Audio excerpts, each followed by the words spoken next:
Bulletin की शुरुआत सबसे पहले ये इंदौर की खबर से, जहां कांग्रेस ने बीजेपी में आए संजय शुक्ला की अब मांग सुनाई दे रही है। प्रधानमंत्री मोदी से बांग्लादेश पर सर्जिकल स्ट्राइक की मांग की है और बांग्लादेश पर सर्जिकल स्ट्राइक करने की मांग है। बांग्लादेश में फंसे हिंदुओं को बचाया जाए, यह कहना संजय शुक्ला का। राजनीतिक अस्थिरता के चलते हिंदुओं पर हमले हो रहे हैं, यह कहना है संजय शुक्ला का। और इसके बाद संजय शुक्ला ने पीएम से अपील की है। बांग्लादेश पर सर्जिकल स्ट्राइक करने की मांग संजय शुक्ला कर रहे हैं। कांग्रेस से बीजेपी में आए संजय शुक्ला की मांग, प्रधानमंत्री मोदी से बांग्लादेश पर सर्जिकल स्ट्राइक करने की मांग की है। इंदौर से इस वक्त की बड़ी खबर। संजय शुक्ला का कहना है कि राजनीतिक अस्थिरता के चलते हिंदुओं पर हमले हो रहे हैं। बांग्लादेश में तख्ता पलट होने के बाद हिंदुओं पर वहां पर अत्याचार की खबरें आई थी। मंदिरों में हमला किया गया था और हिंदू समेत बाकी धर्मों के लोगों पर भी वहां हमला किया गया था। इसका असर भारत की राजनीति में भी देखने को मिला। भारत में भी बांग्लादेश में हुए हमले को लेकर बयानबाजी तेज हो गई थी। और अब एक और खबर, जहां कांग्रेस से बीजेपी में शामिल हुए संजय शुक्ला ने मांग की है, प्रधानमंत्री मोदी से उन्होंने मांग की है कि बांग्लादेश में सर्जिकल स्ट्राइक करें।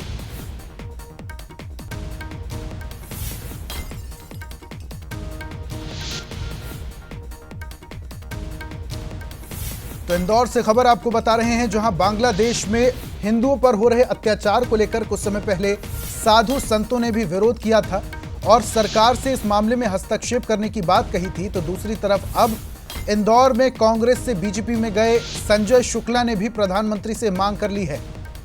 उनका कहना है कि बांग्लादेश पर सर्जिकल स्ट्राइक की जाए, बांग्लादेश में फंसे हिंदुओं को बचाया जाए।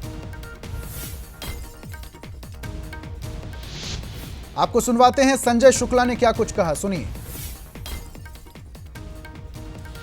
तो संजय शुक्ला ने मांग की है प्रधानमंत्री से और यह भी कहा है कि बांग्लादेश में फंसे हिंदुओं को बचाया जाए। राजनीतिक अस्थिरता के चलते हिंदुओं पर हमले हो रहे हैं, इसको लेकर प्रधानमंत्री से उन्होंने मांग की है। और ज्यादा चर्चा के लिए एग्जीक्यूटिव एडिटर मनोज सैनी जी हमारे साथ जुड़ चुके हैं, सीधा उनका रुख करते हैं। मनोज जी, यहां पर कांग्रेस से बीजेपी में शामिल हुए संजय शुक्ला यहां प्रधानमंत्री से मांग कर रहे हैं। कहीं ना कहीं उन्हें भी अब चिंता है, बांग्लादेश में हिंदुओं पर जो अत्याचार हो रहे हैं उसको लेकर वो मांग कर रहे हैं। और क्या कुछ अपडेट है? देखिए, संजय शुक्ला पहले कांग्रेस में थे, कांग्रेस से विधायक रहे हैं, लेकिन चुनाव में हार का सामना करना पड़ा। कैलाश विजयवर्गीय उनके सामने चुनाव लड़े और अब वो भारतीय जनता पार्टी में है। तो भारतीय जनता पार्टी में है तो निश्चित है कि चिंता सभी जगह होगी। पहले भी वो अपने तरह से कार्यक्रमों के जरिए हिंदुत्व की बात करते रहे हैं, लेकिन ये भी सच है कि बांग्लादेश में करीब 8% हिंदू है और जिस तरह के घटनाक्रम वहाँ दिखाई दे रहे हैं उसको लेकर तस्वीरें भी सामने आती रहती, तो चिंता तो हर किसी के भीतर है। लेकिन ये कह देना कि सर्जिकल स्ट्राइक कर दिया जाए, मुझे लग रहा है केंद्र सरकार का मामला है। संजय शुक्ला अभी अभी भारतीय जनता पार्टी में आए हैं, उन्होंने प्रधानमंत्री से मांग की है।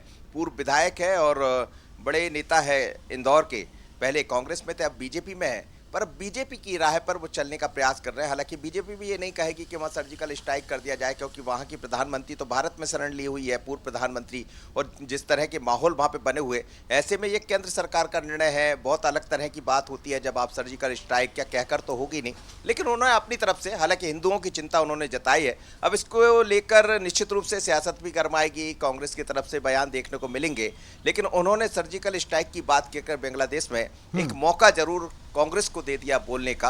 अब उनका क्या इसमें बात वो कहते हैं, लेकिन मानकर चलिए कि इस पर राजनीति गरमाने वाली है और सर्जिकल स्ट्राइक करना है या बिल्कुल मनोज जी, राजनीति तो गरमाएगी, लेकिन एक बात आपसे और समझना चाहेंगे कि कांग्रेस की तरफ से ऐसी कोई खास प्रतिक्रिया सामने नहीं आई है। चूंकि अब संजय शुक्ला, जो कि पहले कांग्रेस के बड़े दिग्गज नेता थे, अब बीजेपी में आ गए, तो इस बयान से यह समझा जाए कि बीजेपी के पूरे रंग में रंगते हुए नजर आ रहे हैं संजय शुक्ला। निश्चित रूप से हिंदुत्व की जब बात करेंगे तो बीजेपी का स्वाभाविक है कि बीजेपी के रंग में वो रंगेंगे। हिंदुत्व की बात तो कहीं ना कहीं कांग्रेस भी करती है, लेकिन उसका बात करने का तरीका अलग होता है। भारतीय जनता पार्टी खुलकर हिंदुत्व की बात करती है और उसी हिंदुत्व की बात करते हुए वो यहाँ तक कहेंगे कि सर्जिकल स्ट्राइक कर देना चाहिए। तो ये पार्टी का असर भी है, लेकिन अब ये असर क्या कांग्रेस पर दिखाई देगा, ये देखना होगा, ये देखने वाली बात होगी। बहुत बहुत शुक्रिया मनोज जी हमारे साथ जुड़ने के लिए, तमाम चर्चा के लिए।